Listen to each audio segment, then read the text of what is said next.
Donc j'ai beaucoup de gens qui m'écrivent en disant mais bon sang, vous m'avez refusé mon visa, le dossier est complet. Oui, le dossier est complet, mais parfois le dossier il n'est pas honnête. C'est-à-dire qu'on a des réservations d'hôtels, alors qu'on sait très bien qu'ils vont dans la famille. Pourquoi mentir? C'est tellement facile d'obtenir un certificat d'hébergement.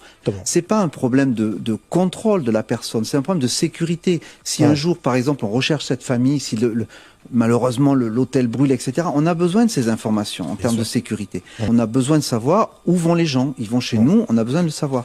Mais qu'ils ne mentent pas. Qui nous disent on va voir la famille, notre famille est à Marseille. Moi j'ai des gens qui montent des dossiers dans le mensonge et donc on peut pas faire confiance et à partir de là on a un souci. On a la question des ressources. Il faut que vous soyez capable, vous dites que vous allez passer un mois en France ou un mois en Europe, il faut que vous ayez un minimum de ressources. Or on voit très bien qu'on a un certain nombre de profils, de personnes qui sont parfois sans profession, qui en tout cas ont peu de ressources. Et on s'interroge sur leur capacité à vivre sur place. D'autant plus qu'elles nous ont pas dit qu'elles avaient de la famille qui les prenait en charge, vous voyez. Donc quand vous avez une accumulation de mensonges, c'est un peu dommage. Mais surtout, il faut pas hésiter à donner les raisons. De nous dire, je vais voir la famille, je vais à un mariage, je vais me faire opérer ou j'ai un problème de santé. Et je peux vous dire que quand les gens nous expliquent ça, on a un œil beaucoup plus attentif, surtout sur les malades, surtout sur les mamans qui vont marier leur enfant en France.